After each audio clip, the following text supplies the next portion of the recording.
नवनवीन तडका व्हिडिओ पाहण्यासाठी व्हिडिओ खाली दिलेल्या सबस्क्राइब बटन वर क्लिक करा आणि हो या घंटीला क्लिक करायला अजिबात विसरू नका. विठ्ठल विठ्ठल विठ्ठल विठ्ठल विठ्ठल विठ्ठल विठ्ठल विठ्ठल विठ्ठल विठ्ठल विठ्ठल बोला पुंडलिक वरदा विठ्ठल ज्ञानदेव तुकाराम पंढरीनाथ भगवान की माऊली ज्ञानेश्वर महाराज की जगद्गुरु तुकाराम महाराज की हला विठ्ठल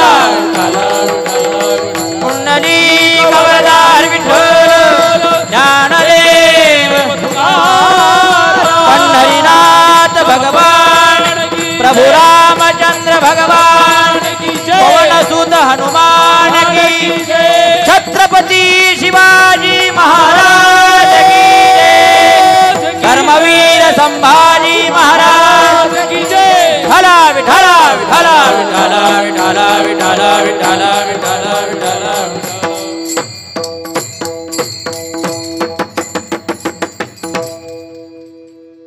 योऽन्त प्रवेश मम वाचमिमां प्रसुप्ता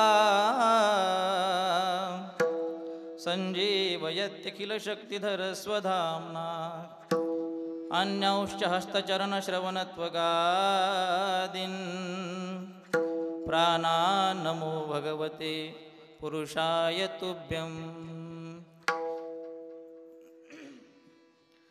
पांडुरंगा करू प्रथम नमन दुसरे चरणा संतांजिया त्यांच्या कृपादाने कथेचा विस्तारू बाबाजी सद्गुरु दास तुका कलावज्ञ जीवोधरार्थावतारम कलांकांक तेजोदि कामोदि वक्त्रम कलानीशवादापनोदार्ह दक्षम समाधिस्थमूर्तिं भजे ज्ञानदेवं श्री ज्ञानदेवाचरणे चरणे श्री ज्ञानदेवाचरणे चरणे श्री ज्ञानदेवाचरणे चरणे श्री ज्ञानदेवाचरणे चरणे चरणे श्री ज्ञानदेवाचरणे चरणे श्री ज्ञानदेवाचरणे चरणे श्री ज्ञानदेवाचरणे चरणे श्री ज्ञानदेवाचरणे मस्तक असो दिनरजनी मस्तक असो दिनरजनी केला जगाचे उपकार आतारी येले नारी नार मस्तक असो दिनरजनी मस्तक असो दिनरजनी केला जगाचे उपकार आतारी येले नारी सेवे लागी सेवक झालो झालो सेवे लागी सेवक झालो झालो सेवे लागी सेवक झालो सेवे लागी सेवक झालो तुमच्या लागलो निज चरणासे तुमच्या लागलो निज चरणासे अहो स्वामी तुकया देवा यावरी न करावा अवेरू तुमच्या लागलो निज चरणा तुमच्या लागलो निज चरणा अहो स्वामी तुकया देवा यावरी न करावा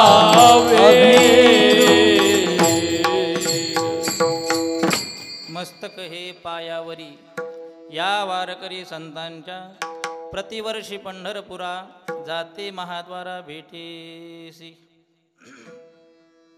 श्री गुरुचरण सरोज रज निजमन मुकुर सुधारी बरनऊ रघुबर बिमल जसो जोदाय कुफलचारी बुद्धिहीन तनु जानिके सुमिरो पवन कुमार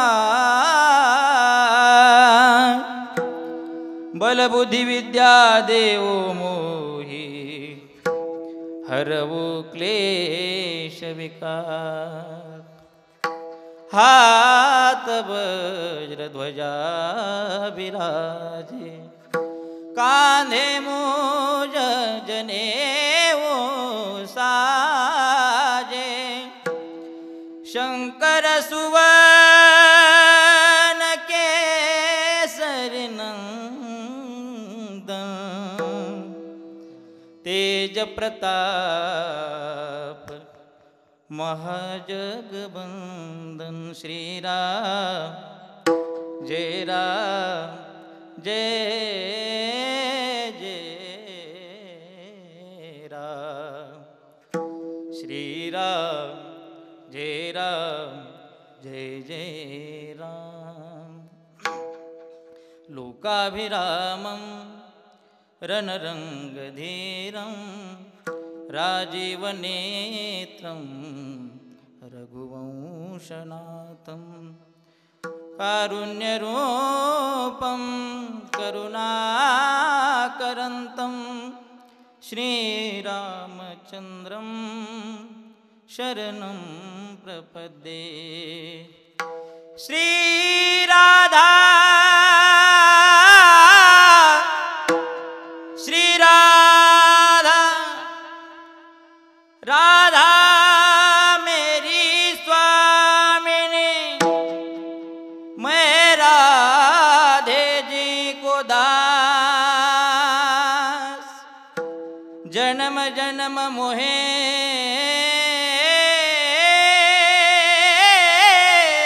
दीजियो श्री वृंदावन को वास राधा मेरी मात है पिता घनश्याम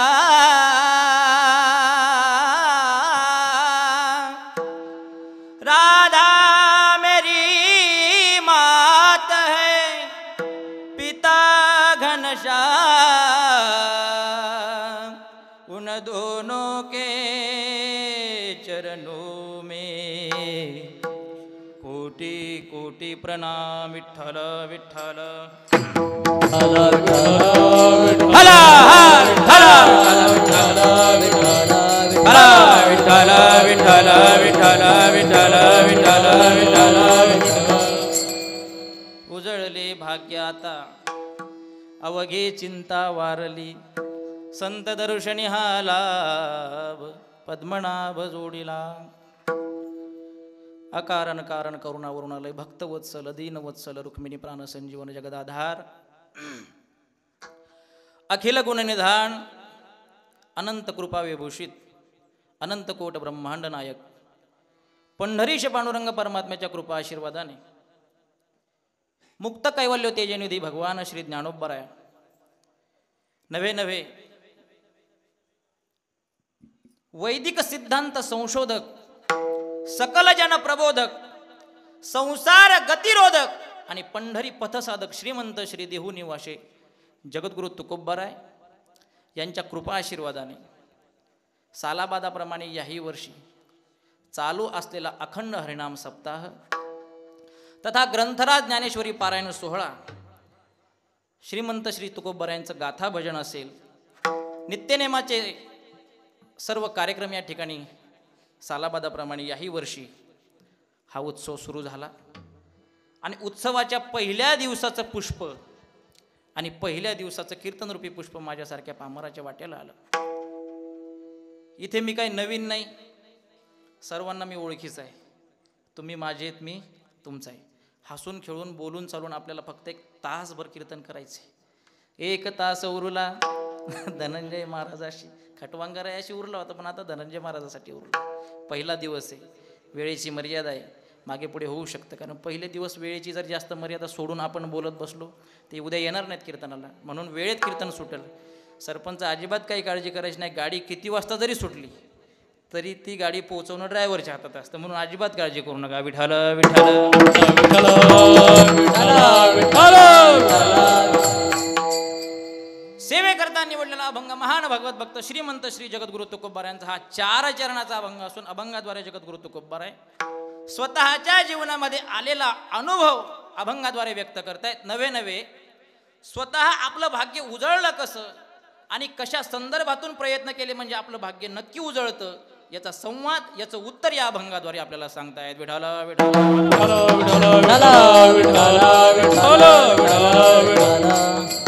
इथे येण्याचा योग दरवर्षीप्रमाणे आपल्या सप्ताहाची जेव्हा सुरुवात असते त्याआधी एक 15 दिवसाआधी, महिनाभर आधी मीटिंग असते.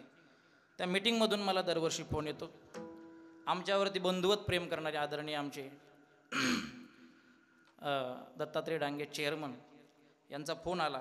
त्यामध्ये आमचे आदरणीय आप्पा आहेत, भालेराव आप्पा आणि परशुराम भाऊ डांगे असतील, सरपंच कमिटी असेल, तुमचे ग्रामपंचायत सदस्य असतील, उपसरपंच असतील, सरपंच असतील, समस्त ग्रामस्थांची मीटिंग या ठिकाणी होत असते. आणि त्या मीटिंगमधून मला फोन आला, महाराज तुम्हाला यावं लागतं. आता त्यांना वाटलं दरवर्षी धनंजय महाराज सुरुवातीचे 2 दिवस आपल्याला गोळी मारतात, पण शेवटी पुणे जिल्हा आहे महाराज, यांना आपण राजकारण शिकवायचं नाही. कारण राजकारणाची उत्पत्तीच पुणे जिल्ह्यातून असल्या कारणाने त्यांनी यावर्षी असा बॉम्ब टाकला. आपण गोळ्या मारत होतो, धनंजय महाराज 2 दिवस चाट मारतात का, धनंजय महाराज पहिल्या दिवशी कीर्तन टाका. बरोबर ना सरपंच? पहिल्या दिवशी कीर्तन टाकलं म्हणजे धनंजय महाराज बरोबर हजर राहतील. असा हा प्रेमाचा संवाद. म्हणून सर्वांच्या आग्रहास्तव इथे येण्याचा योग आजी माझे सरपंच आमचे कदम साहेब असतील, काळे साहेब असतील, सर्वांच्या चरणावरती विनम्र भावने प्रार्थना करतो. अत्यंत सुंदर, सोज्वळ, दृष्ट लागेल असा हा उत्सव आपला सालाबादाप्रमाणे यावर्षी आणखी भर पडली. पाऊस जरी आला तरी आपल्याला मंदिरात जायचं काम नाही. अत्यंत सुंदर व्यवस्था, अत्यंत सुंदर साऊंड सिस्टीम. एकदा साऊंड सिस्टीमसाठी टाळी वाजवा जोरदार. कारण अजून आपल्याला 8 दिवस अशीच साऊंड सिस्टीम त्यांनी द्यावी एवढीच त्यांच्या चरणावरती प्रार्थना. सुंदर असे मृदंगवादक आमचे लक्ष्मीकांत महाराज बोरकर तेही यावर्षी उपस्थित आहेत. आता आमच्या आदरणीय खरं तर ते गायक नाहीत, परंतु आज थोडीशी तुटवडा असल्या कारणाने, कारण मी इथे आल्यामुळं मग त्यांना मला तिथे कोणीतरी साथ पाहिजे. पण महाराष्ट्रामध्ये सुप्रसिद्ध कीर्तनकार असलेले, रामायणाचार्य असलेले आमचे आदरणीय परममित्र गजाननदास महाराज गारडे, त्यांना फोन केला. म्हटलं महाराज तुम्हाला रिकामी जागा भरावी लागते, या. पावसात भिजत इथपर्यंत आले, त्यांनाही धन्यवाद.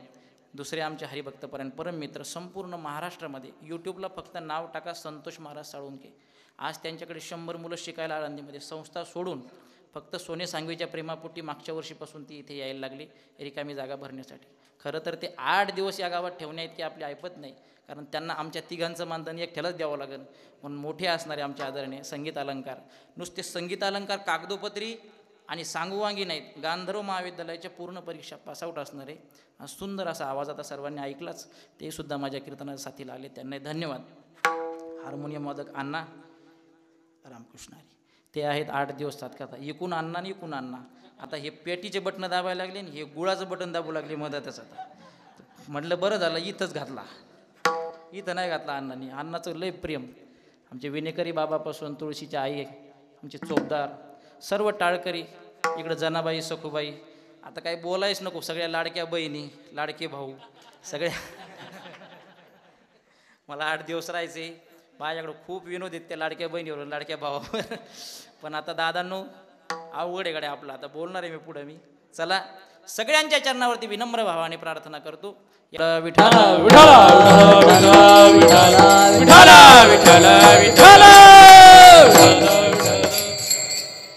आपण परमपवित्र पुण्यभूमीमध्ये जन्माला आलो.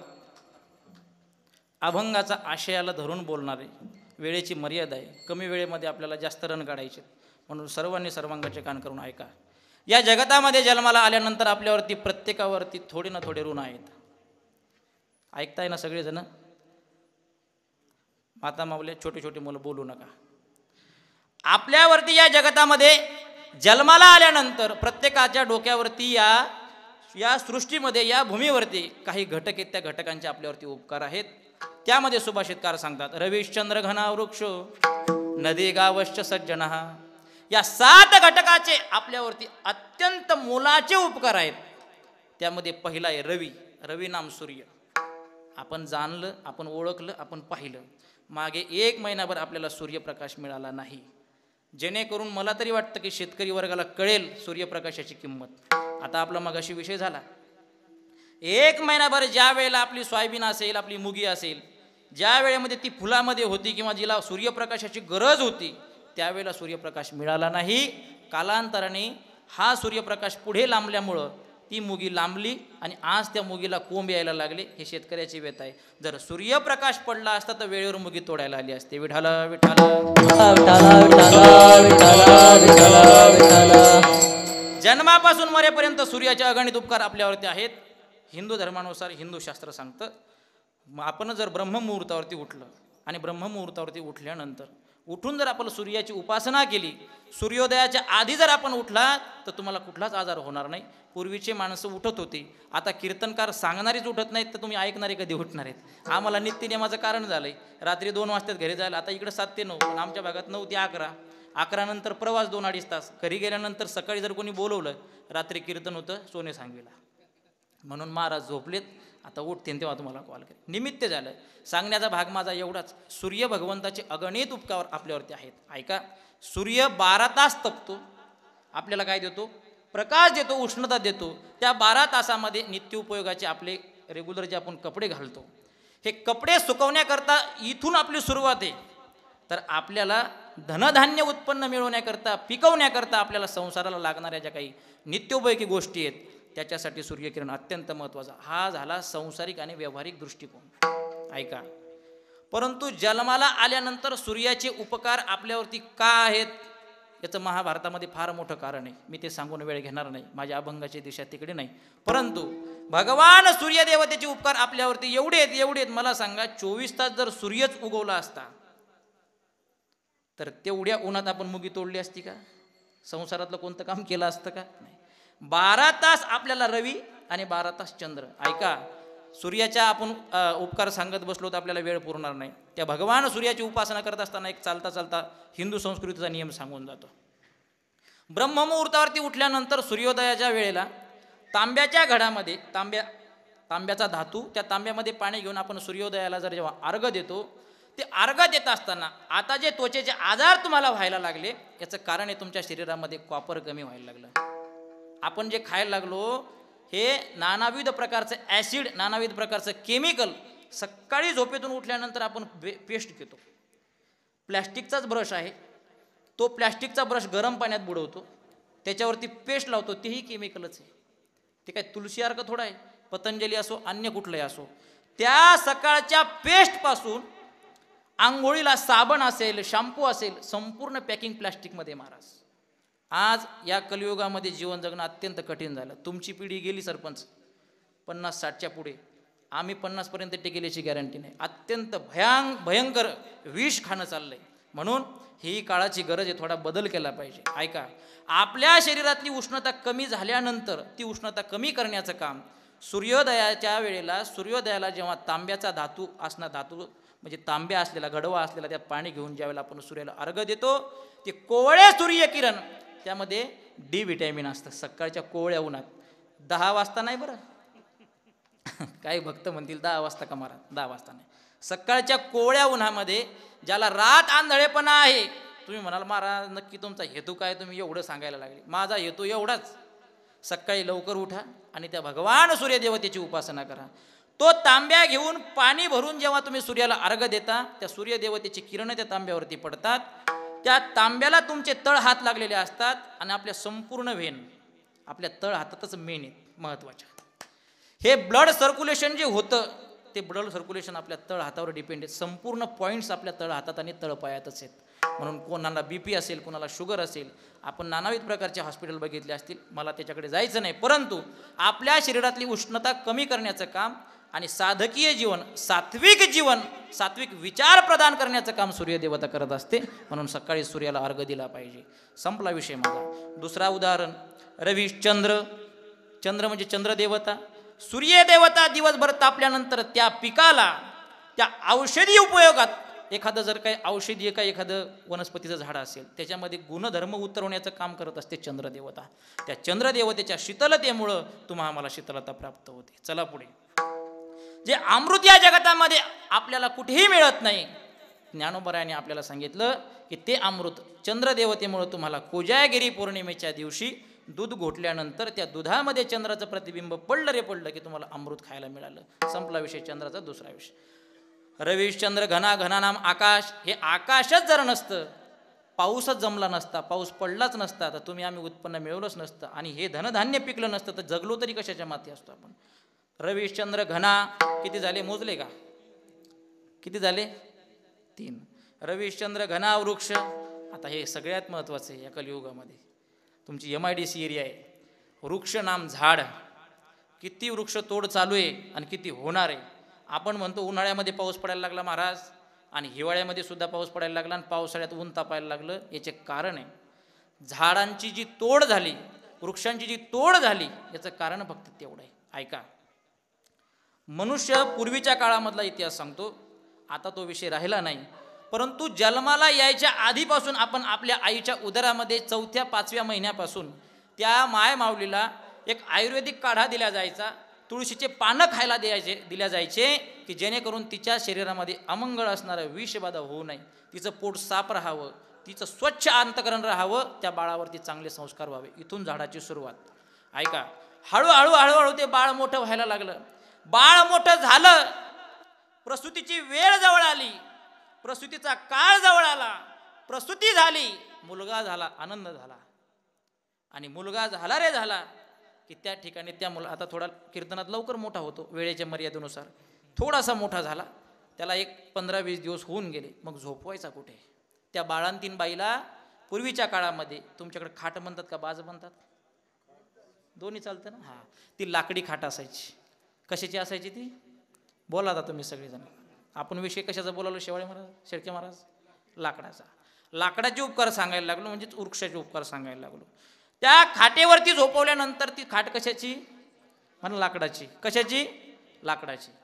त्या खाटेला खाली एक झोका बांधला जायचा आणि त्या झोक्याला त्या झोक्यात ते बाळ टाकल्या जायचं, परंतु दोन्हीकडूनही ते बाळ चेपू नये, ते बाळ दबू नये त्यामध्ये, म्हणून त्या झोक्याला 2 काठ्या लावल्या जायच्या, छोट्या छोट्या. त्या काठ्या कशाच्या?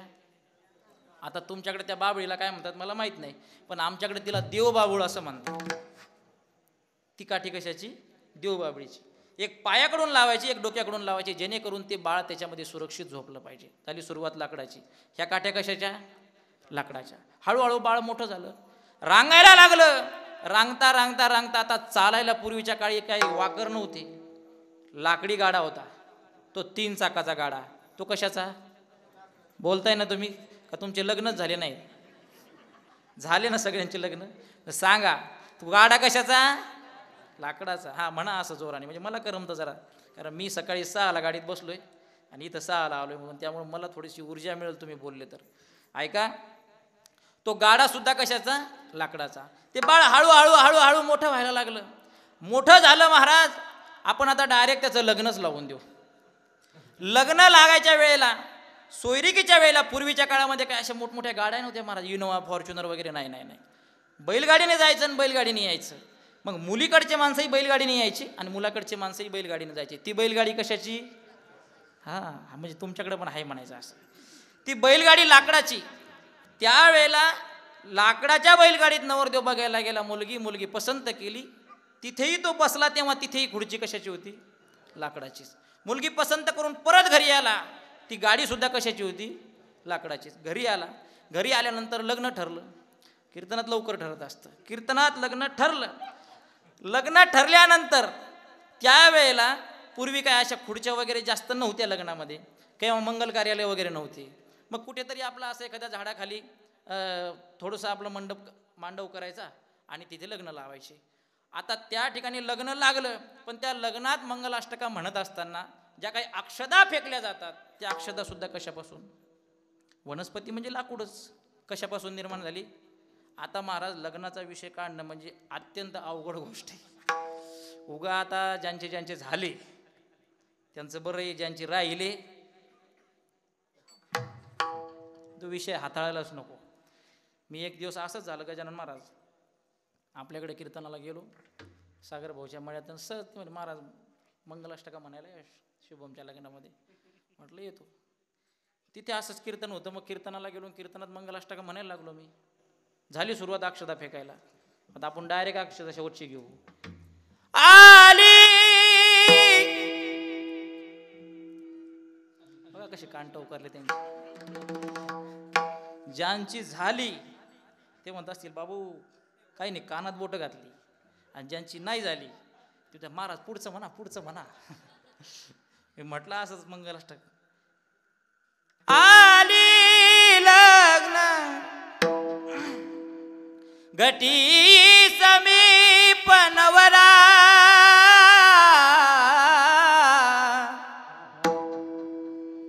तोंड वाकडं करायला अण्णा.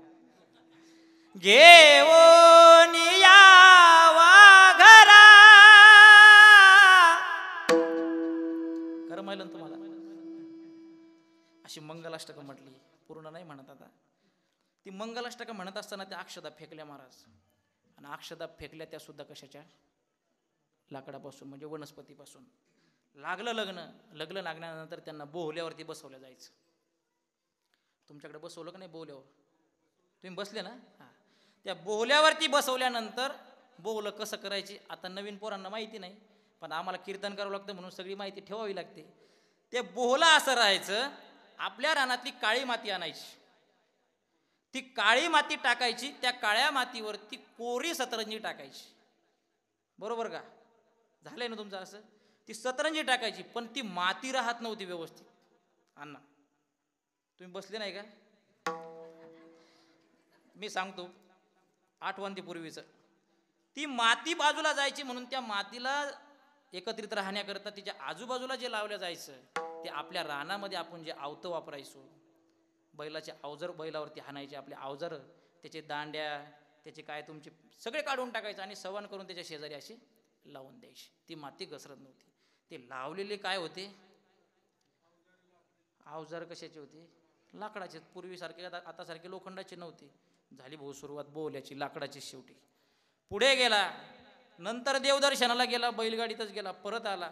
जाऊ द्या, झालं लग्न त्याचं, घरी सुखी संसाराने नांदायला लागला बिचारा. हळूहळू हळूहळू त्याचं वय वाढायला लागलं. तो वयस्कर झाला. कालांतराने तो म्हातारा झाला. त्याला चालायला सुद्धा आधार कशाचा? ती काठी सुद्धा कशाची? लाकडाचीच. म्हातारा घरामध्ये पोराने चांगला बंगला बांधला. योगायोगाने घरामध्ये गेला, फरशून काठी सटकली आणि म्हातारं खाली पडलं. जसं पडलं तसं मोडलं. जसं पडलं तसं मोडल्यावर म्हातारा खाट्यावर टाकला. खाटावर टाकला. कालांतराने त्याला जेवण जाईना, वय झालं. पण मला सांगा, मी नेहमी शंका प्रत्येकाला विचारत असतो, माणूस ज्या वेळेला खातो त्यावेळेला तुमच्याकडे पाहुणे भेटायला येतात का ज्या वेळेला खात नाही त्यावेळेला? तुमच्याकडे कसं काय सरपंच? सख्या पोरी सुद्धा येत नाही. तो तर काय सांगायचे. आपल्याहून फार बिकट प्रसंग गेलाय कोरोनासारखा. एवढ्या बिकट परिस्थितीमध्ये ज्या वेळेला आपण खातो त्यावेळेला आपल्याला कुणी भेटायला येत नाही महाराज. दात आहेत ते चणे नाहीत आणि चणे आहेत तर दात नाहीत. म्हातारा खाटीवर पडला. पोरी दोनदा आल्या. म्हातारा खाटीवर खाली घेतला तरी म्हातारा गेलाच नाही. पोरी म्हणल्या पप्याचा डबा करून द्यायचा होता तरी मी आली. पप्याचा बाप कंपनीत जाते तरी मी काम सोडून आले. इथं येऊन म्हातारा जाईन जाईन जाईन म्हणून तरी पण आज महिनाभर म्हातारा जिवंत आहे. बाई म्हातारा जेव्हा तिकडं नेला तेव्हाच मला फोन करा. कोण म्हणलं? पोरगी म्हणली, सख्खी सख्खी पोरगी. 2-3 वेळा तिच्या चक्रा झाल्या. म्हातारा काय जाईना. शेवटच्या क्षणाला म्हाताऱ्याचा जीव गेला. जीव गेल्यानंतर म्हातारा रचला. बाहेर आंघोळ घातली. आंघोळ घातल्यानंतर त्याला त्याच्यात झोपवलं. कशावर? ताटीवर. ती ताटी कशाची? लाकडाची. त्याच्या पुढे एक माणूस चालतो. आहे ना तुमच्याकडं? हां. ते सुद्धा कशाचं? लाकडाचं. नेलं स्मशानभूमीत म्हाताऱ्याला. टेकवलं त्याच्यावरती. ते रचलेलं होतं स्मशानभूमीमध्ये. त्याला काय म्हणतात तुमच्याकडं? चिता. त्या चिता रचलेली होती ती कशाची होती? लाकडाचीच. म्हातारा त्याच्यावरती टेकवलं आणि जी चिता पेटवायची ती काडी सुद्धा कशाची? बोला जोरात जरा तुम्ही. तुमच्याकडे मरत नाहीत का लोक? सांगा कशाची? मेलं म्हातारं. कशाचे उपकार त्याच्यावर? मग एवढे जर आपल्यावर जन्मापासून मरेपर्यंत जर उपकार असतील तर आजपासून सगळ्यांनी शपथ घ्या, आपण एक तरी झाड वाचवलं पाहिजे. आपल्या जन्माला आल्यानंतर आपण 5 झाडं तरी लावली पाहिजे. पटला असं टाळी वाजवा. कारण आपल्याला ऑक्सिजनची किंमत ज्या वेळेला कोरोनाचा कालखंड आला त्यावेळेला विकतच्या ऑक्सिजनची किंमत कळाली. हा उपक्रम, हा अखंड हरिनाम सप्ताह नुसता रामकृष्ण हरी ज्ञानोबा तुकाराम म्हणण्यासाठी नाही. आमच्या ज्ञानोबा तुकाराम महाराजांनी तुकोबारायांनी सुद्धा 400 वर्षापूर्वी सांगून ठेवलं. वृक्षवल्ली आम्हा सोय रे वनचरे, वृक्षवल्ली आम्हा सोय रे वनचरे, पक्षी हे सुस्वरे आडवे ते, वृक्षवल्ली आम्हा सोय रे वनचरे, वृक्षवल्ली आम्हा सोय रे वनचरे. माझ्या तुकोबारायांनी 400 वर्षापूर्वी सांगितलं, झाडे लावा झाडे जगवा. माझा विषय चालू होता रविश्चंद्र घन आणि वृक्ष. किती झाले? 4. पुढं नदी, गावश्च आणि सज्जना. नदीचे अगणित उपकार आपल्यावरती आहेत. ऐका, पवित्र नरदेव भगवान परमात्म्याने तुम्हा आम्हाला दिला. आपल्याला जर आपली वाणी पवित्र करायची असेल तर आपण काय केलं पाहिजे?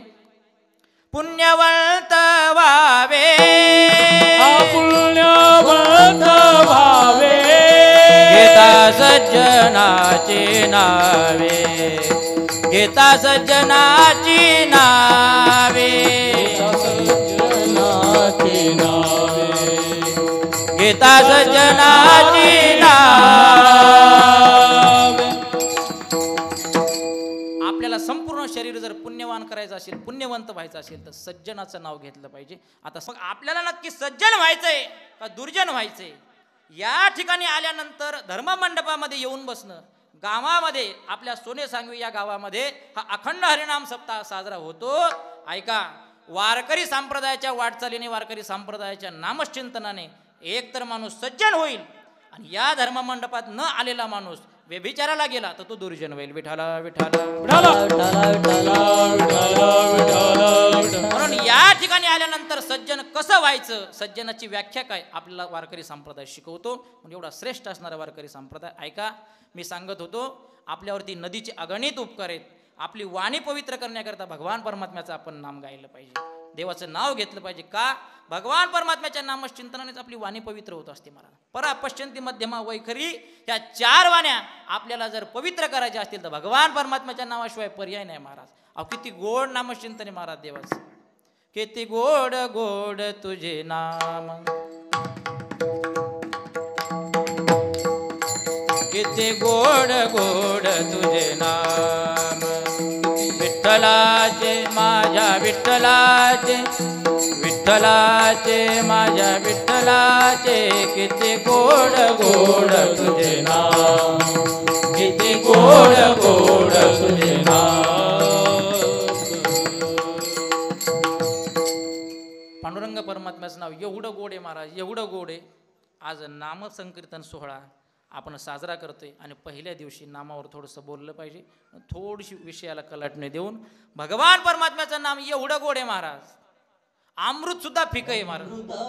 दयास फेके पुढे, अमृत दयास फेके पुढे, अमृत दयास फेके पुढे, अमृत दयास फेके पुढे, जिव्हे गोड 3 अक्षरांचा रस, जिव्हे गोड 3 अक्षराचा रस, जिव्हे गोड 3 अक्षरांचा रस, जिव्हे गोड 3 अक्षराचा रस, अमृत दयास फेके पुढे, अमृत दयास फेके पुढे, अमृत दयास फेके पुढे, अमृत दयास फेके पुढे. अमृताहुने गोड नाम तुझे देवा,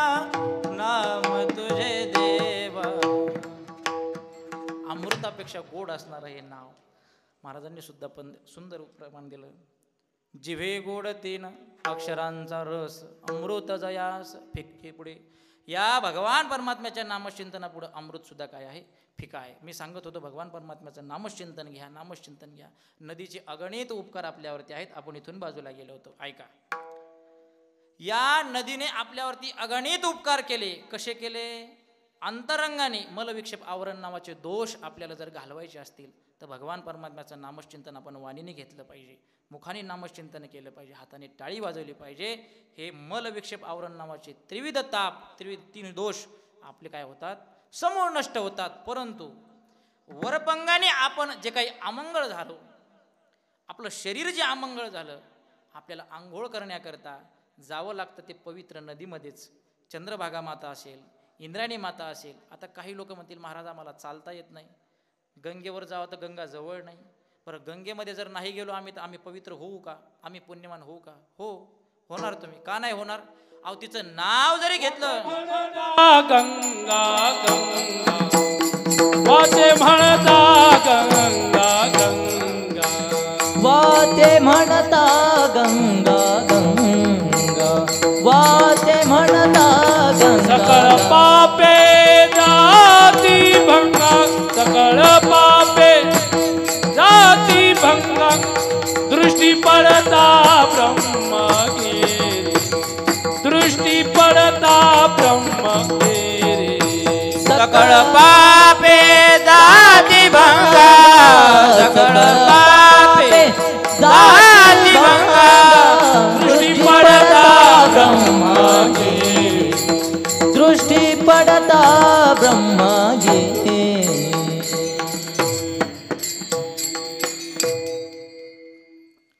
वाचे म्हणता गंगा गंगा, सकळ पापे जाती भंगा, दृष्टी पडता ब्रह्मगिरी.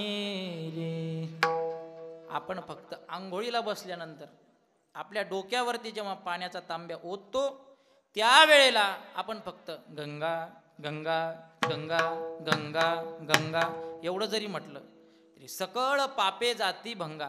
यामध्ये थोडीशी शंका आहे गजानन महाराज. काही माणसं मला म्हटले दिवसभर पाप करायचं आणि गंगा गंगा म्हणायचं, दिवसभर दुसऱ्याच्या बांधावरचं काहीतरी आणायचं कापून, दुसऱ्याचा बांध खोरायचा आणि गंगा गंगा म्हणायचं. या पापातून आपल्याला मुक्तता नाही. व्यभिचार वृत्तीने तुम्ही जाणून बुजून जर वागणार असाल, काटा दिसतोय काट्यावरती जर पाय देत असाल, अरे आता पवित्र श्रावण चाललाय, त्या गोष्टीकडे मला बोलायचं नाही, या गादीवरती तो शब्दही आपल्याला उच्चारायचा नाही. परंतु आपण आपला सुंदर असा नरदेह असणारा आपण व्यसनाधीन घातला आणि ते व्यसन जर करत असाल आणि त्या व्यसनातून मुक्त होण्याकरता जर तुम्ही गंगा गंगा म्हणत असाल तर त्यातून तुम्ही मुक्त होणार नाही. म्हणून आपण कीर्तनाला येत असताना, आपण सद्विचार सद्भक्ती करत असताना, भगवान परमात्म्याच्या सत्कार्याला जात असताना जर चुकून चालता चालता रात्री अपरात्री येत असताना आपल्या पायाखाली जर किडे कीटकं मुंग्या जर मेल्या किंवा मरण पावल्या तर ते नकळत घडलेलं पाप आपल्याला गंगा गंगा म्हणल्यामुळं काय होत असतं, जात असतं. चुकून एखाद्या व्यक्तीची, एखाद्या साधू वृत्तीच्या व्यक्तीची जर आपल्याकडून चुकून निंदा घडली तर आपल्याला सुद्धा गंगा गंगा म्हणल्यानंतर चुकून, बरं का, जाणून बुजून नाही. आता तुम्हाला घडलेली घटना सांगतो. एकदा असाच फोन आला कीर्तनासाठी आणि फोन आला आणि मग हॅलो, ग्रामीण भागातली मंडळी, जय हरी जय हरी जय हरी. धनंजय महाराज आहेत का? हा, धनंजय महाराज बोलतो. तुमची तारीख पाहिजे होती आम्हाला. म्हटलं कुठून बोलता, काय बोलता, गावाचं नाव, तुमचं नाव. आता त्यांनी सांगितलं तेव्हा इथे सांगू नाही ते. आणि मी म्हटलं माझी तारीख खाली नाही, मी सोने सांगवीला कार्यक्रमाला चाललो, मी येऊ शकत नाही, मला माफ करा. फोन चालू चेअरमन. तुम्हाला वाटतं का महाराज लोकांना लोक लय चांगलं बोलतात? हा तुमचा गोड गैरसमज. कीर्तनापुरतंच सरपंच आम्हाला लोक म्हणते वा वा वा वा वा, काय महाराज तुमचा आवाज, वा वा वा वा वा, तेवढं कौतुक असतं. कीर्तन झालं, सोने सांगितले लोक चांगले आहेत, कारण एवढ्या दिवस तुम्ही माझ्यावरती प्रेम करताय. कुठेतरी तुमच्या अंतकरणामध्ये माझ्याविषयी प्रेमाचा ओलावा आहे. कारण टाळाची साथ करणारा एक धनंजय नावाचा मुलगा आपल्या गावामध्ये आला. आज तुम्ही तो धनंजय महाराज करून कीर्तनाच्या गादीवर उभा केला. तुमचं प्रेम, म्हणून तुमचं प्रेम, तुमच्या प्रेमापोटी या गावातली सगळीच माणसं चांगली आहेत. मी सांगत होतो, त्यांनी फोन चालूच ठेवला चेअरमन, तो फोन खिशात तसाच. मग दुसरा एक मित्र त्याला म्हणला, का रे काय झालं रे? कडक भाषा असते ती. त्या देशमुख महाराज तारीख भेटली का नाही? अरे जाऊ दे म्हणे, ते कुठं चाललं म्हणे सोने सांगवीला, त्याचा बाप दुसरा. आणि मी ते ऐकतोय, महाराज जाळंदूर संगच. एवढ्या भ्रमात होतो मी. लोक आपल्याला एवढं मानतात, एवढी श्रद्धा आहे लोकांची आपल्यावर. बस तेव्हापासून रामकृष्ण हरी डोक्यातून विषय काढून टाकला. सांगण्याचा भाग, अशी जाणून बुजून निंदा करू नका आणि खोटं प्रेम करू नका कधीच कोणावरती. केलं तर खरं करा. मी सांगत होतो, माझा विषय चालला होता गंगेचा. आपण इथून बाजूला गेलो होतो. या गंगेमध्ये स्नान केल्यानंतर आपण पवित्र होतो. आपण याच मुद्द्यावरती बोलत बसलो तर वेळेची मर्यादा अवघा अर्धा तास आपल्याकडे राहिला. ऐका, नदी आणि गावश्य सज्जन, आता 2 मुद्दे राहिले. दुसरा मुद्दा, 6वा मुद्दा सांगत होतो मी, गावश्य. गावश्य म्हणजे गाय. गावश्य या शब्दाचा अर्थ होतो गाय, गोमाता. गायी सांभाळा, गायी सांभाळा, गायी सांभाळा सांगणारे भरपूर झाले, पण गायी सांभाळणारे फार कमी झाले. आपण शहराच्या परिसरामध्ये राहता सज्जन हो. आज पूर्वीच्या काळामध्ये गावरान गायी सांभाळल्यानंतर पूर्वीच्या लोकांचे शरीर एवढे धष्टपुष्ट आणि एवढे निरोगी होते. आज शेंबड्या लेकरांना, एवढ्याशा लेकरांना 25-25, 30-30 हजाराचा मोबाईल त्यांच्या हातामध्ये आला. त्यांना गावरान गाय कशाला म्हणतात हे सुद्धा माहीत नाही. महाराज, हे सगळं कलियुग उलटं चालायला लागलं, उलटं. त्याच्याबद्दल मला बोलायचं नाही. मी तर नेहमी सांगत असतो, ही समाज एवढा वेडा करून ठेवलाय.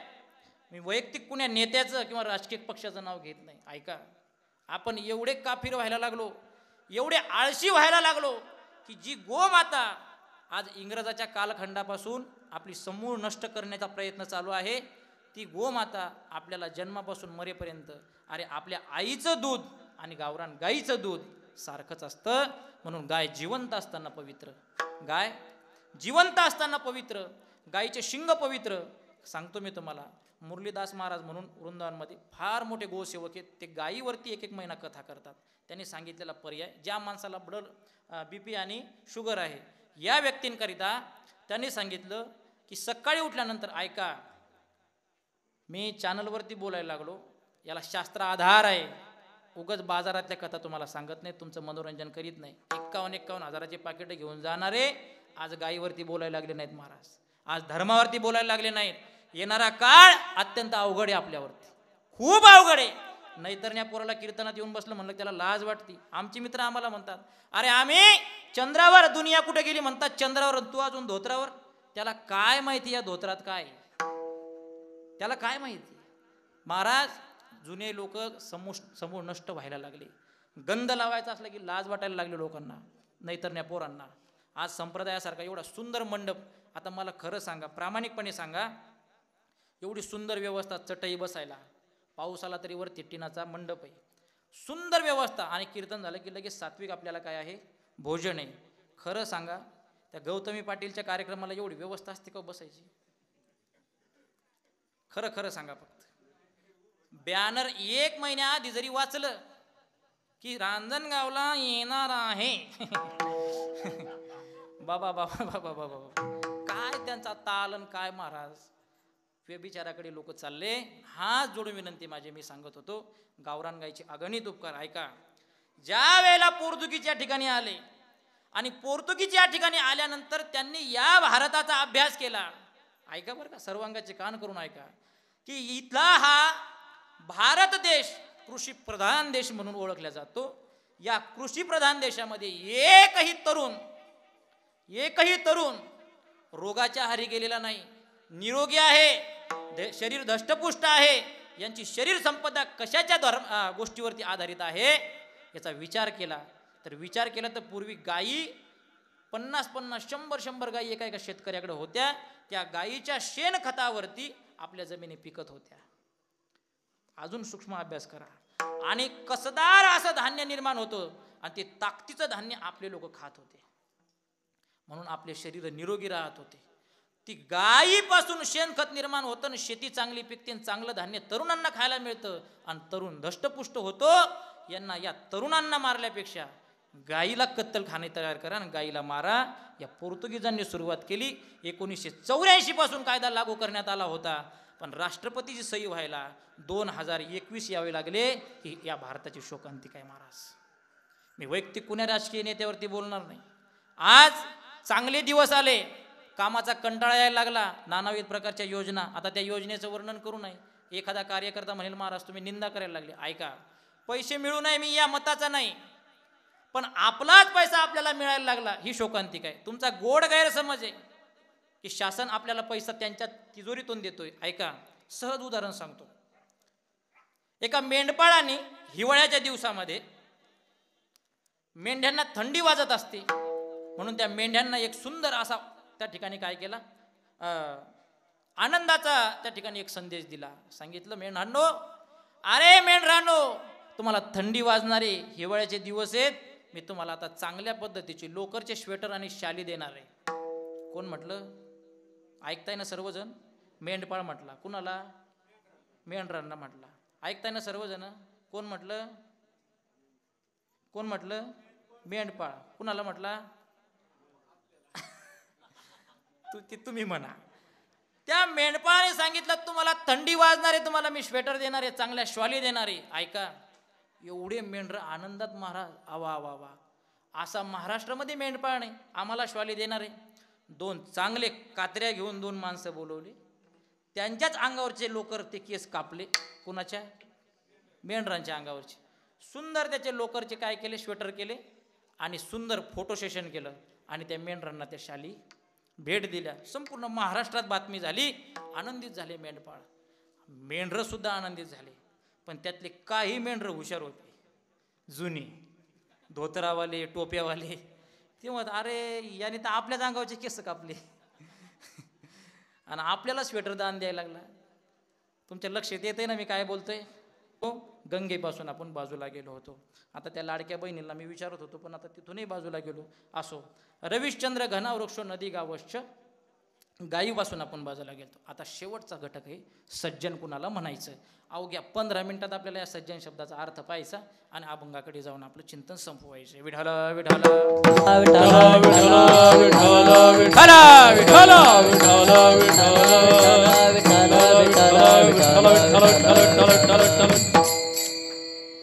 ही प्रजा कशी भुलायला लागली सांगू का? एक सहज जुनं नाट्यगीत ऐकलं असेल तुम्ही. लहरी राजा प्रजांधळे, लहरे राजा प्रजांधळे, अधांतने दरबार, अजब तुझे सरकार उद्धवा, अजब तुझे सरकार. म्हणून आपण याच्या थोडं बाजूला राहिलं पाहिजे. आपला विषय चालू होता सज्जनाचा. ऐका, सज्जन कुणाला म्हणायचं? या कलियुगामध्ये भगवे वस्त्र धारण करून कुणीही कुणाला बोलवायला लागलं, पण अंतःकरणामध्ये काम, क्रोध, मल, विक्षेप नावाचे जे काही आवरण आहेत, काही दोष आहेत, हे दोष घालवण्याकरता, सात्विक भावना निर्माण होण्याकरता, सद्विचार प्राप्त करण्याकरता आपल्याला धर्माचं अध्ययन केलं पाहिजे. आपण वारकरी संप्रदायाचे धर्मग्रंथ वाचले पाहिजेत. मी पुढे जाऊन सांगेल की ज्ञानेश्वरीसारखा पवित्र ग्रंथ आपल्या या उत्सवामध्ये त्याचं पारायण होतं. ते पारायण करत असताना आपल्या पारायणाला तरी कोणीतरी बसलं पाहिजे, म्हणून ही सुद्धा तुम्हाला हात जोडून विनंती. चला, मी सांगत होतो कलियुगामध्ये पोटासाठी संत आणि झाले कलित बहुत, भगवे वस्त्र धारण करून नानाविध प्रकारच्या माळा गळ्यात घालून सांगायला लागले आम्ही साधू आहे, साधू आहे, साधू आहे. पण खरा साधू, खरा सज्जन कुणाला म्हणायचं? तुकोबाराय एका सुंदर चिंतन सांगतात. एक सुंदर अभंग तुकोबाराने सांगितलं. दया करणे जे पुत्रासी, तेची दासा निदासी, तुका म्हणे सांगू किती, तेची भगवंताच्या मूर्ती एका रंजले गांजले जो आवले तोची साधू ओळखावा देव तेथे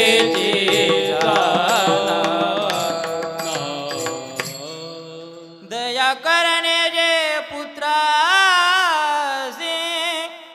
तेची दासाने दासी. जो व्यक्ती आपल्या स्वतःच्या मुलावरती प्रेम करतो तेवढंच प्रेम आपल्या दासांच्या मुलावरती सुद्धा करतो, त्याला साधू म्हणतात. अशा महान तपस्वी साधूची भेट होणं अत्यंत अवघड. आता अनेक प्रमाण आहेत. चंद्रामृत सुखे सेववेल असता जाता रवी धरवेल बाया हेळा सागर तरवेल परित्या साधूची भेटी न होईल का ऐसे कैसी आने भेटती ते साधू ऐसे कैसी आने भेटती ते साधू. बहु अवघड आहे संत भेटी, बहु अवघड आहे संत भेटी. बहु अवघड आहे संत भेटी, बहु अवघड आहे संत भेटी. परी जग जेठी करुणा गेली, परी जग जेठी करुणा केली ऐसे वर्म मागता विनारायण, ऐसे वर्म मागता विनारायण.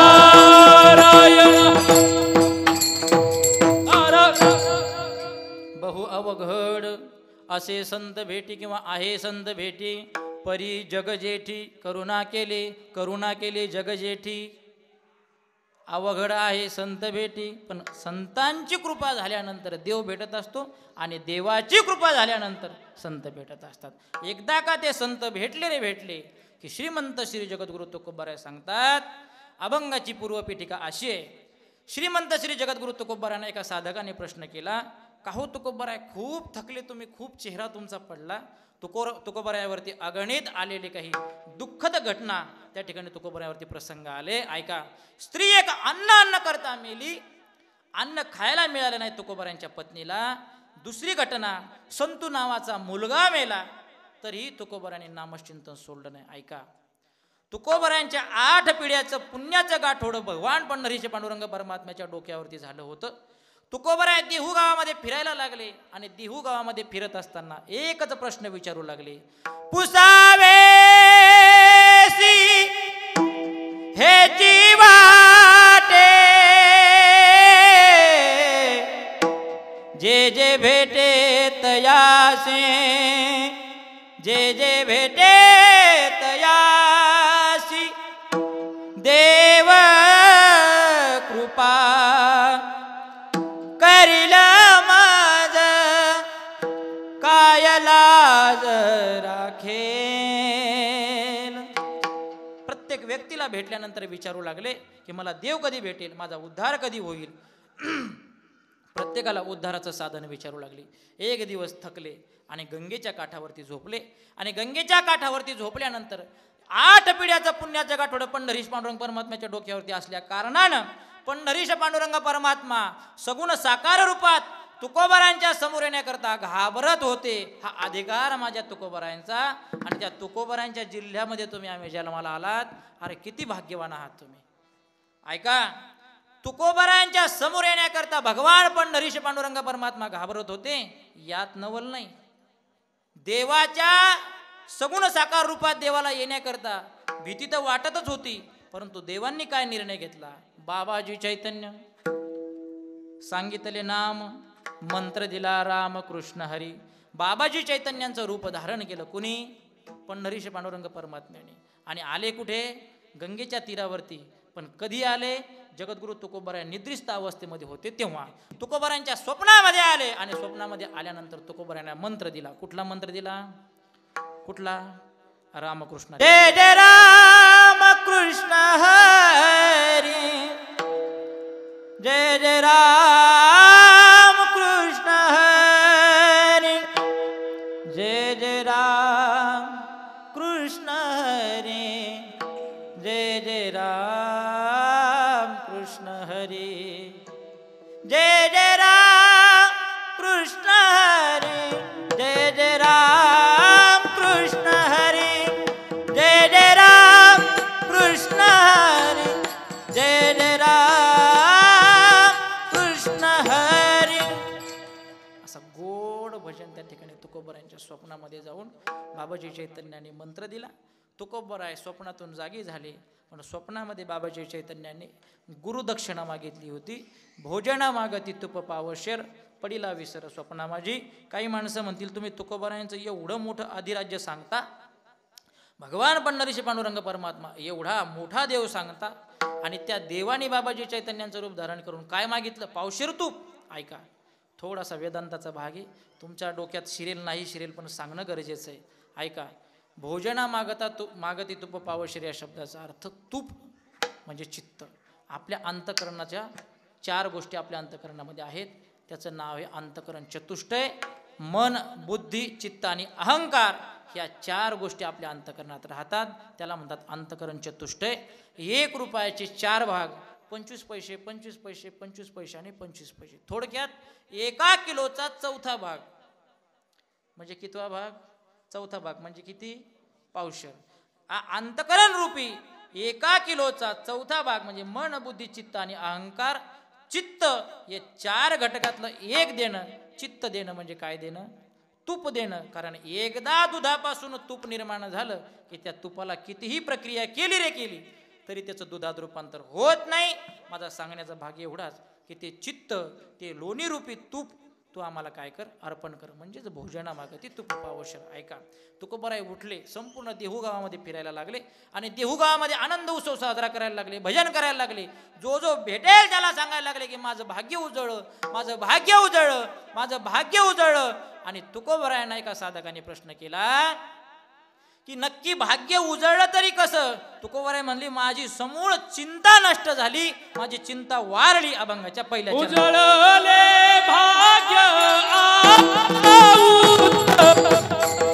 भाग्य आता उजळले भाग्य आता उजळले भाग्य आता उजळले भाग्य उजळले भाग्य आता उजळले भाग्य उजळले भाग्य आता अवघीच वारली अवघीच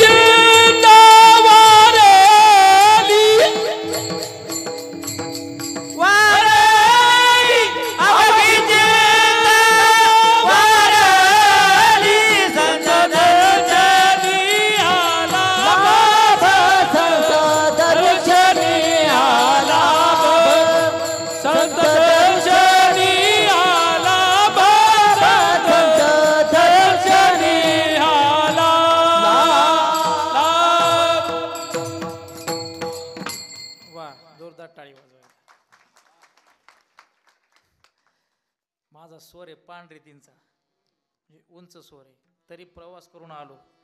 पांढरीतींना म्हणणं सोपं नाही. आता एक क्लासिकल गाणारे माणसं आहेत, त्यांना एवढं उंच ते गात नाहीत, तर आमच्यापेक्षा रागदारी त्यांची तयारी आहे. आता आम्ही काय, याला आम्हाला काय म्हणतात, गाड्याचे बैल आहे आम्ही. रोजचा कीर्तनकार वेगळा येतो, पांढरी 3वाला येतो, काळी 2वाला येतो, पांढरी 2वाला येतो. आम्हाला काय ती सवय झाली. आता महाराजांचा बैठकीच्या भजनाचा विषय असल्यामुळे क्लासिकल तयारी. ऐका, काही काही माणसं खाली बसल्या बसल्या, संतोष गुरुजी आम्हाला बसल्या बसल्या लोक आता काही म्हणतात, थोडं थोडं थोडं लावायला पाहिजे होतं, थोडा आवाज कमी पडला, तेवढं तू पूर्ण कर बरं एकदा ये बरं इथं. म्हणतात ना अण्णा, पांढरीतींचा स्वर म्हणजे पांढरे डोळे होत्या. पांढरीतींच्या स्वराला कीर्तन करायचं म्हणजे पांढरे डोळे होते, सोपं नाही. ऐका, अभंग श्रीमंत श्री जगद्गुरु तुकोबारांनी अभंगाच्या पहिल्या चरणामध्ये सांगितलं, माझी चिंता वारली. चिंता कोणती होती? उद्धाराची. तुम्हा आम्हाला चिंता कोणती आहे? पैसे आले का नाही, पैसे आले का नाही, पैसे आले का नाही, कागद दिले होते, ऑनलाईन झालं होतं. आपलं सगळं लाडक्या बहिणीतच चित्त चाललंय अजून. ऐका, सगळ्यांना पैसे येतील, मी सांगतो तुम्हाला, काळजी करू नका. कारण का, तुम्हाला देणार म्हणल्यावर देणार. त्यांनी रक्षाबंधनच्या आधी 3-3 हजार रुपये टाकले का नाही, खरं सांगा, टाकले ना, खरं सांगा. मी फोन करून सांगितलं होतं त्यांना, म्हटलं सोने सांगेल आम्ही कार्यक्रमाला चाललो, आमच्या पाकिटात माता मावल्या 500-500 रुपये प्रत्येक जण देणार आहे. काही काही बसलेले म्हणते मूड द्या, अरे महिना झाला रे कागद दिले, अजून कशाचाच पता नाही. ज्याचे आले ते म्हणतील बाबा बरं आहे रे तुझं, परत फोन लावून सांग त्यांना. काही म्हणतील नुसता पैशाच्याच मागं लागतो का, आम्हाला सांगितलं नाही तो, आम्ही पैसे आणले नाही. पैसे नाही आणले तरी काही काळजी करू नका, तुमच्या अंगावर, प्रत्येकीच्या अंगावर 1-1 लाख रुपयाचं सोनं आहे. 1-1 मनी द्या फक्त, घेतो मी, काय अडचण नाही. विनोदाचा भाग सोडा. तुकोबाऱ्यांना चिंता होती उद्धाराची. तुकोबाऱ्यांना वाटत होता माझा उद्धार कधी होता. काय मे उद्धार पावेन, काय कृपा करील नारायण, ऐसे तुम्ही सांगा संत जन, करा समाधान चित्त माझे. प्रत्येकाच्या चरणावरती विनम्र भावाने प्रार्थना करून सांगायला लागले की माझा उद्धार कधी होईल, माझा उद्धार कधी होईल. आणि हा उद्धार होण्याकरता भगवान पंढरीचे पांडुरंग परमात्म्याने दिलेला जो अनुग्रह होता, रामकृष्ण हरी महावाक्याचा घोष देहू गावामध्ये करायला लागले, फिरायला लागले, सांगायला लागले की माझं भाग्य उजळले, उजळले भाग्याता,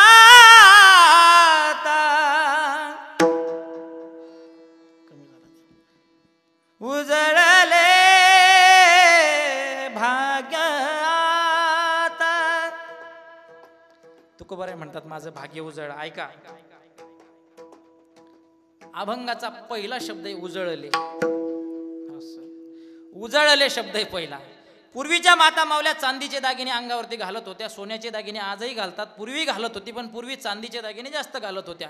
हातामध्ये कडे असायच्या, पाटल्या असायच्या, दंडामध्ये त्याला नानाविध प्रकारचे त्या ठिकाणी काय असायचे, सोन्याचे चांदीचे दागिने असायचे. त्याला काळोखा चढला किंवा ते काळे पडले की ह्या माता मावल्या रांजणगावला जायच्या किंवा शिरूरला जायच्या. अजून पुढे जायचं कुठं, पुण्याला जायचं का, सांगा पटकन, पटकन नेतो मी कुठं जायचं असं. आणि त्या सोनार दादाकडे जाऊन ते दागिने द्यायच्या आणि काय म्हणायच्या, हे माता मावल्यांना विचारायला लागलो, काय म्हणायच्या, उजळून द्या. का उजळून द्या म्हणायच्या, त्याला काय झालं होतं, काळ्या पडल्या होत्या. म्हणजे याचा अर्थ असा की दागिना काळा पडला की तो उजळण्याकरता आपल्याला कोणाकडे न्यावा लागतो, सोनाराकडे न्यावा लागतो. हा दृष्टांत बाजूला ठेवा. आपलं मलविक्षेप आवरण नावाचे दोषरूपी काळोखा आपल्या अंतकरणामध्ये जर निर्माण झाला असेल, आपल्याला देवाचं दार दिसत नसेल, सोने सांगवी गावामध्ये सप्ताह चालू झाला तरी पण हा पठ्ठ्या घरीच झोपतो, आपल्याला देवाचं दार दिसत नसेल तर समजावं आपलं सुद्धा काळोखा आपल्यावरती चढला. म्हणून हा काळोखा दूर करण्याकरता संतांची भेट, ज्ञानेश्वरीचं पारायण, तुकोबारायांचं गाथा भजन, हरिकीर्तन, हरिपाठ, काकडा इथे आलं पाहिजे. हा काळोखा नष्ट होत असतो आणि आपलं भाग्य उजळत असतं. ऐका, वेळ फार कमी राहिली, 10 मिनिटात कीर्तन संपवायचंय. हे भाग्य तुकोबारायांचं उजळलं. ऐका, उजळले भाग्य, दुसरा शब्द काय आहे, भाग्य. आता इथे शंका आहे, तुकोबारायांचं भाग्य उजळलं नेमकं राजस भाग्य उजळलं, तामस भाग्य उजळलं का सात्विक भाग्य उजळलं? 3 प्रकारचे भाग्य सांगितले, अजून 3 सांगितले. ज्ञानाचं भाग्य उजळलं, भक्तीचं भाग्य उजळलं की वैराग्याचं भाग्य उजळलं? तुकोबारायांचं उदाहरण सरळ सरळ सांगतो. तुकोबारायांचं भाग्य उजळलं सात्विक, तुकोबारायांना निर्माण झालं वैराग्य, आणि वैराग्य प्राप्त झाल्यानंतर त्या ठिकाणी तुकोबारायांना ज्ञानही प्राप्त झालं. 4092 अभंग तुकोबारायांनी गाथा निर्माण केला. वैराग्याच्या भूमीमध्ये वैराग्याचं भाग्य, वैराग्याचे भाग्य आणि संत संग हाची लाभ, संत कृपेचे हे दीप आणि करी साधका निष्पाप. विठाला विठाला विठाला विठाला. म्हणून या जगतामध्ये अगणित संत झाले, पण वैराग्य मूर्ती म्हणून ज्यांना उपाधी लागली किंवा त्या ठिकाणी आपण बोलतो त्यांच्याविषयी, ते श्रीमंत श्री जगद्गुरु तुकोबाराया.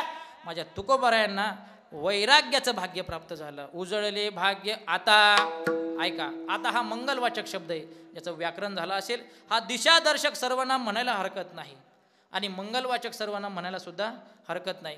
जो शब्द आता म्हणून या ठिकाणी आला त्या आता शब्दाच्या आधी भूतकाळ असतो आणि आता शब्द झाला त्याच्या पुढे जे काही शब्दरचना असते तो चालू वर्तमान काळ असतो किंवा भविष्यकाळ असतो. ऐका, आता आपलं 7 ते 9 कीर्तन आहे. 6:45 या ठिकाणी अण्णा आले, माईक हातामध्ये घेतला, साऊंड सिस्टीम लावली, गायक आलेत, मृदंगाचार्य आलेत, हार्मोनियम वादक आले, सर्वजण आलात. महाराजांचं आगमन या गावात झालं आणि महाराज या ठिकाणी येऊन थांबलेत, फेटा बांधून रेडी आहेत. अण्णांना फोन आला, आता कीर्तन चालू करायला हरकत. म्हणजे कोणतंही मंगलवाचक कार्य जर आपल्याला त्या ठिकाणी करायचं असेल तर तो आता शब्दापासून सुरू होत असतं. मी सांगत आहे, ज्ञानोबाऱ्या सांगतात, हे धर्मकीर्तन सिद्धी नेले, येथे माझे जिवरले पायी पण इथे थांबले ज्ञानोबाराय. आणि इथून सुरू झाला, आता विश्वात्मके देवे येणे वाग्यज्ञ तोषावे, तो शोने मज द्यावे पसाय दान. हे आताच्या आधी हे धर्मकीर्तन सिद्धी नेले, येथे माझे चिवरले पायिक पण. म्हणून नाविन्याने काही तुम्हाला जर मंगल कार्य चालू करायचं असेल तर आता शब्दापासून सुरू होत असतं. विठाला विठाला विठाला विठाला विठाला. तुकोबारांच्या जीवनामधलं काही जे काळोखा होता तो संसार रूपी दुःख, संसाराच्या तापे तापलो मी देवा करिता या सेवा कुटुंबाची. संसाराची सेवा करता करता तुकोबाराय थकले होते, तो विषय मागे गेला. म्हणून आता साधूची वेळ झाली, उजळले भाग्य आता अवघी चिंता वारली. चिंता चिता समायुक्ता बिंदू मात्रेन विशेषता, सजीवम दहते चिंता आणि निर्जीवम दहते चिता. मराठी भाषा एवढी सुजलाम सुफलाम आणि एवढी समृद्ध आहे महाराज. मराठी भाषेचा 56 भाषेचा केलासे गौरव. माझ्या ज्ञानोबारायांना 56 भाषा येत होत्या, पण मराठी भाषा सोडून ज्ञानोबारायांनी ज्ञानेश्वरी केली नाही. ऐका, चिंता शब्दावरचा अनुस्वार काढला की ती चिता होते. आपण मागे विषय ऐकला, सरण रचल्या जातं, मनुष्य मेल्यानंतर जे स्मशानभूमीमध्ये सरण रचल्या जातं, लाकडं रचल्या जातात, त्याला चिता असं म्हणतात. माणूस मेल्यानंतर जिच्यावरती जाळल्या जातं तिला काय म्हणतात? चिता. आणि मनुष्य जिवंतपणे जळत असतो. विचाराच्या आणि या प्रगतीच्या दिशेने जेव्हा वाटचाल करत असता, प्रत्येक गोष्टीचं टेन्शन घेऊन माणूस विचार करून काय करत असतो? चिंता ही सत्वत असते माणसाला. म्हणून सजीवम म्हणजे जिवंत माणसाला जाळते तिचं नाव चिंता, आणि मेल्यानंतर सरणावरती जाळल्या जातं तिला म्हणतात चिता. म्हणून बिंदू मात्रेन विशेषता, फक्त एका बिंदूचा त्या ठिकाणी काय आहे? फरक आहे. म्हणून मराठी भाषेचा व्याकरणाचा विचार करत असताना आता काही ठिकाणी आम्ही गेलो महाराज. आता याच अभंगामध्ये 3रं चरण आलंय, संपुष्ट हृदय पेटी करोनी पोटी साठवू. आता ज्या गोष्टीचा आपल्याला कंटाळा आलाय, ज्या गोष्टीचा आपल्याला आघात झाला, चांगले चांगले लोक आपल्यातून निघून गेले, त्या गाणाऱ्याने मागं काय म्हणायला पाहिजे? करोनी पोटी साठवू म्हणायचं का करुणा पोटी साठवू म्हणायचं? आता तो कोरोना पोटी साठवू म्हणायला लागला. मी म्हटलं दादा तुमचे पाय पाव द्या. मी असं सहज म्हटलं, माझी वाणी तुझे वर्णी गुण नाम.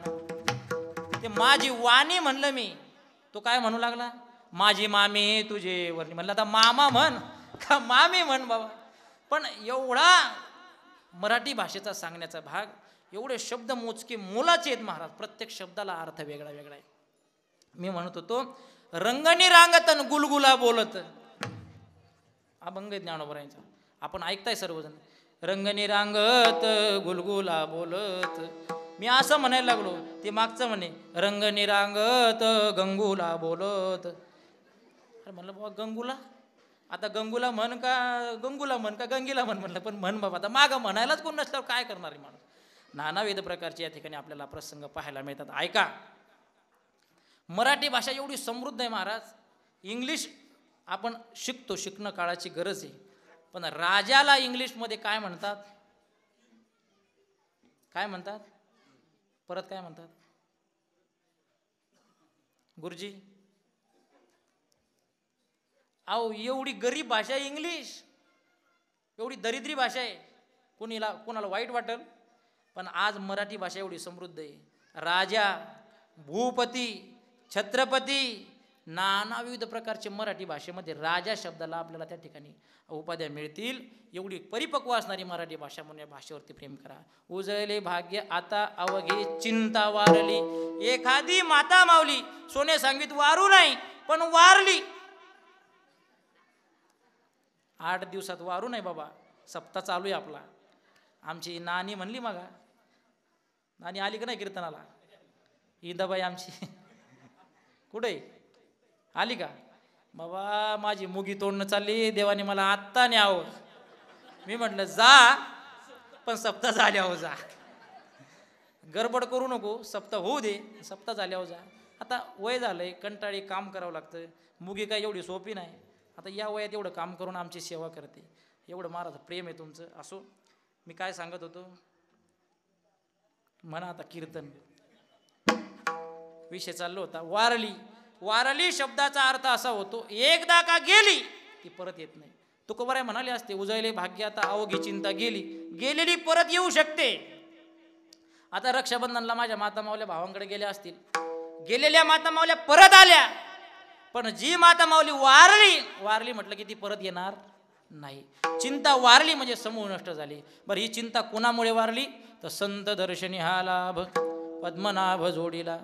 हा संतांच्या कृपा आशीर्वादाने मला देव मिळाला, हा पद्मनाभ मिळाला, हा पांडुरंग परमात्मा मिळाला.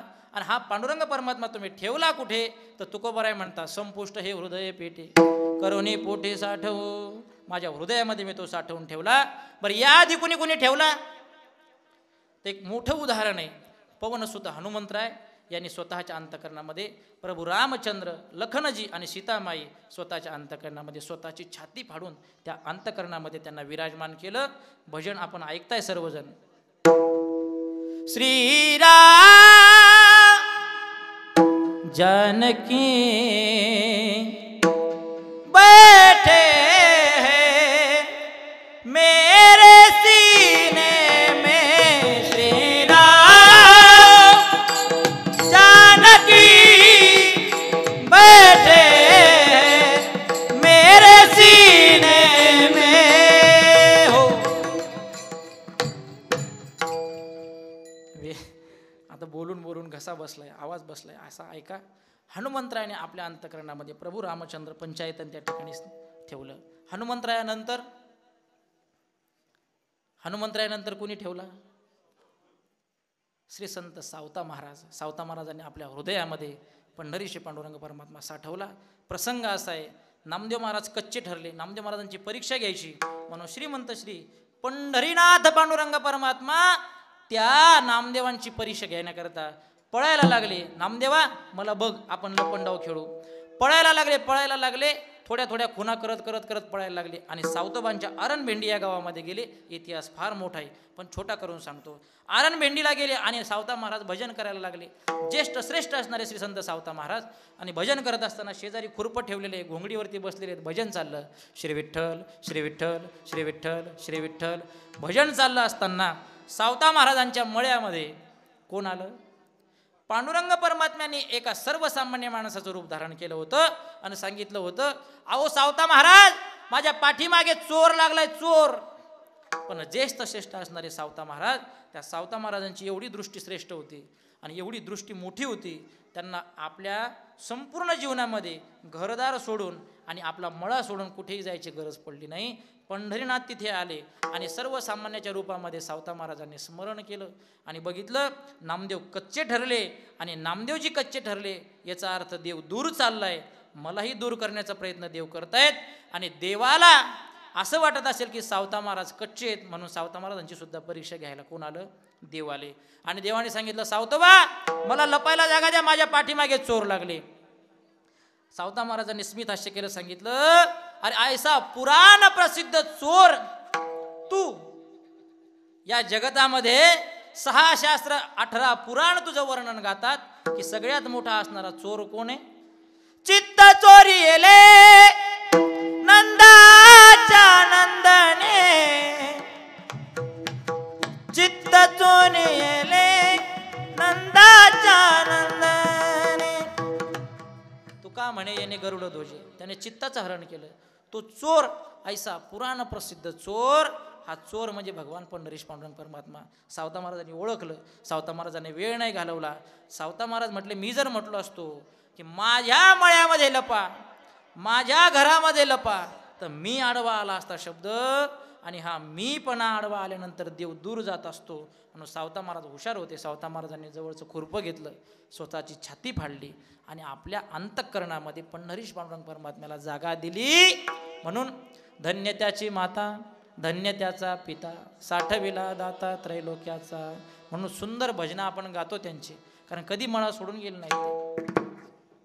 कांदा मुळा भाजे, कांदा मुळा भाजे, अवघी विठाई माझे, अवघी विठाई माझे, अवघी विठाई माझे, अवघी विठाई माझे. मोठनाडा विहीर दोरी, अवघे व्यापेले पंढरी. कांदा मुळा भाजे, कांदा मुळा भाजे, अवघी विठाई माझे, अवघी विठाई माझे, अवघी विठाई माझे, अवघी विठाई माझे. म्हणून स्वतःच्या मळ्यामध्ये उत्पन्न निर्माण करायचं आणि त्या उत्पन्नामध्ये कांदा असेल, मुळा असेल, भाजी असेल, त्याच्यामध्येच पंढरीश पांडुरंग परमात्मा पाहायचा. आपली वेळ संपली. सावता महाराजांनी देव अंतकरणामध्ये धारण केला. तीच संज्ञा तुकोबरायांनी पाहिली. कारण सावता महाराज जसे जे जे झाले अवतार, तुका त्यांचे बरोबर तसे. त्रेतायुगामध्ये राजा जनकाचं पात्र, राजा जनकाचं स्वरूप, राजा जनकाचा अवतार म्हणजे सावता महाराजांचा अवतार. ऐका, द्वापार युगामध्ये भगवान श्रीकृष्णासोबत पेंध्या नावाचा जो सवंगडी होता ते सावता महाराज होते. आणि कलियुगामध्ये साक्षात सावता महाराजांचा अवतार. ऐका, हे संत वृत्ती इथपर्यंत आली, यांचे अवतार इथपर्यंत आले. सावता महाराजांचं कार्य बघून तुकोबरायाने तोच त्या ठिकाणी संदेश घेतला, अंतकरणामध्ये देव धारण केला. आणि एका साधकाने प्रश्न केला, का हो तुकोबराय, तुम्हाला देव मिळाला, तो पद्मनाभ मिळाला, संतांच्या चरणावरती ठेवलेल्या भावामुळे तुम्हाला तो देव मिळाला. पण तो ठेवलेला देव तुम्ही नक्की सोने सांगवीला आणला का, रांजणगावून आणला का, शिक्रापूरहून आणला का, इकडे नगरहून आणला का, पुण्याहून आणला? तुकोबराय म्हणतात की मी तो कुठूनही नाही आणला, संतांच्या चरणावरती ठेवलेल्या भावामुळं मला तो कळाला. तो माझ्या अंतकरणातच होता, अभंगाच्या शेवटच्या चरणामध्ये. तुका म्हणे होता ठेवा, तुका म्हणे होता ठेवा,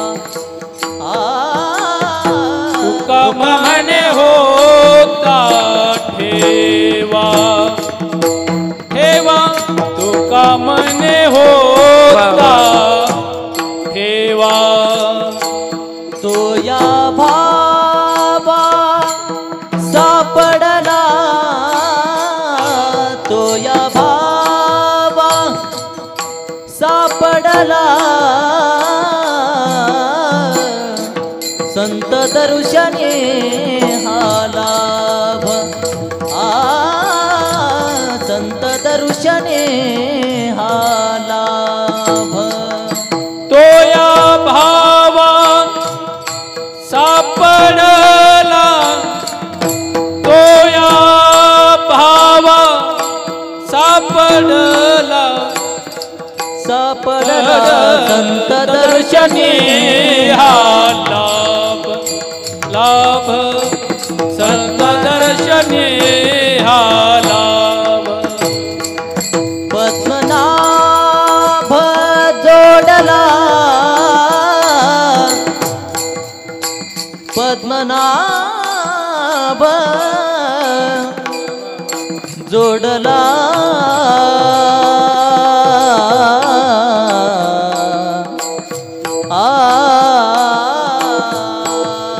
पद्मनाभ जोडला, पद्मनाभ जोडला,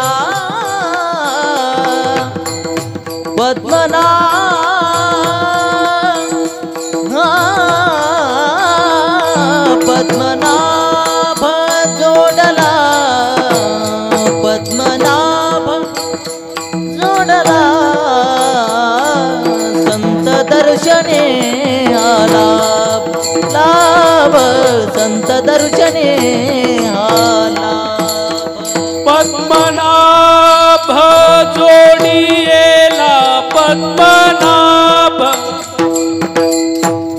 पद्मनाभ जोडियेला, जोडियेला, जोडियेला, जोडिये, जोडिये, पद्मनाभ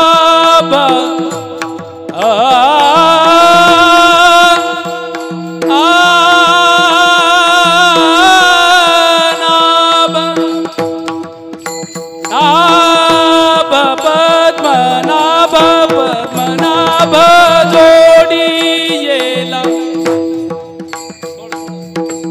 पद्मनाभ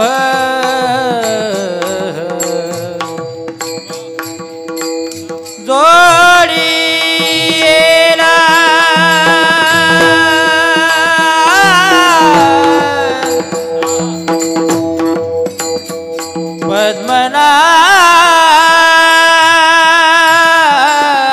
पद्मनाभ जोडी येला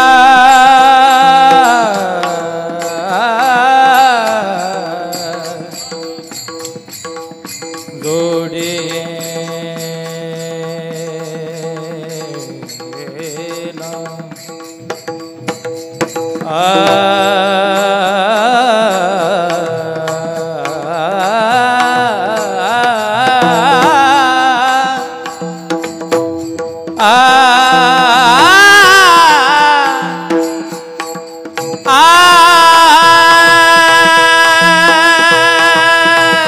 पद्मनाभ पद्मनाभ पद्मनाभ पद्मनाभ जोडी हे पद्मनाभ जोडीला